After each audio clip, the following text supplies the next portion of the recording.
Tem a questão da Ucrânia, né? Só para aproveitar a sua presença aqui, eu queria falar sobre isso também, porque dois prédios residenciais, né, na capital da Ucrânia, eles, aliás, né, os prédios foram atingidos hoje por mísseis, e aí todas as regiões do país tiveram aí as sirenes de alerta, e o gabinete presidencial afirmou que os mísseis foram disparados por forças russas. Isso teria sido uma resposta ao discurso em vídeo que fez o Volodymyr Zelensky aos líderes do G20, que começou agora. E aí o presidente ucraniano pediu uma pressão sobre o Kremlin pelo fim da invasão ao país, e o Zelensky visitou ontem a cidade de Kherson, que foi recém-libertada, né, das tropas da Rússia, afirmou que a retirada desses invasores é o início do fim da guerra. Eu quero te ouvir sobre isso, porque aconteceu realmente, né, nesse início do G20, uma pressão sobre a Rússia e sobre esse fim da guerra, né, Jamil?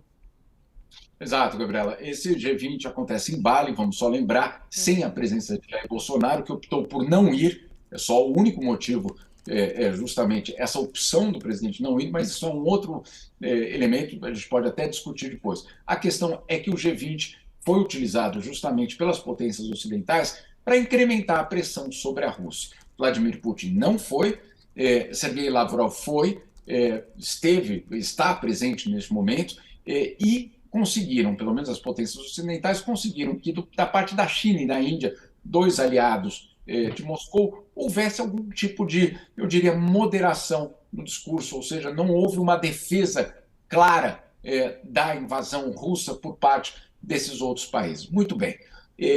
Tivemos aí na semana passada a retirada de Moscou de Kherson, e, claro, isso deu um espaço para que o Zelensky dissesse que esse é o momento de acabar com a guerra.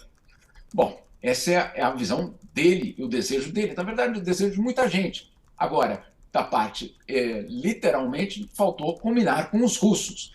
Por quê? Porque você tem uma situação na qual Vladimir Putin está numa situação extremamente delicada. Ele não pode decretar a derrota do exército russo, se retirar e voltar para casa. Isso seria e abriria uma crise doméstica gigantesca para ele. Então, alguma saída precisa ser encontrada. Não é por acaso que, apesar da retirada das tropas de Kherson, você teve esses mísseis hoje sobre a Ucrânia. E não há, da parte dos russos, nenhuma indicação, pelo menos por enquanto, que haja um espaço para negociar um cessar-fogo. Então, de um lado, sim, a pressão aumenta, mas de outro, a gente não vê uma sinalização diplomática, pelo menos por enquanto, de que um acordo possa ser possível. Pelo menos por enquanto. Vamos aguardar.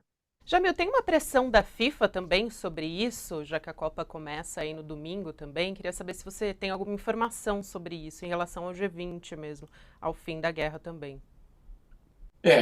Tem uma, na verdade, não é só da FIFA, sempre que existe, por exemplo, a Olimpíada, é aprovado na Assembleia Geral da ONU uma resolução na qual fica suspenso atos beligerantes pelo mundo. Isso vem lá de trás da história da Olimpíada, né? Algo que é hoje irreal, né? Porque você fala de suspender um ataque, ou suspender ou reduzir ataques, no caso da Ucrânia, mas a gente esquece que existem literalmente mais de uma dezena de guerras acontecendo pelo mundo, que às vezes a gente não fala, porque, claro, não envolve a Europa, porque envolve pobres, negros e marginalizados em várias partes do mundo, e que, portanto, não é notícia, mas elas continuam acontecendo. Agora, o cenário ideal, obviamente, para a FIFA é de que, claro, a guerra reduza a sua intensidade para que a Copa do Mundo, que é o maior evento do planeta, possa brilhar. É difícil você convencer literalmente os russos, nesse caso, a Rússia que foi excluída da Copa do Mundo, que simplesmente por conta de um evento de uma empresa privada, que é a FIFA, você vai simplesmente abrir mão da geopolítica num momento tão delicado. Então, é um desejo. Esse desejo, sinceramente, eu insisto, em outros eventos já aconteceu que simplesmente foi ignorado. E só para deixar muito claro, não quer dizer que isso não tem uma influência. Vamos só lembrar que a guerra na Ucrânia começou uma semana depois que justamente a Olimpíada de Inverno na China foi concluída. Alguns estimam que, para ter o apoio de Xi Jinping, Putin prometeu que não ia fazer sombra sobre o evento chinês, no caso, a Olimpíada de Inverno. E a invasão aconteceu depois que a Olimpíada terminou.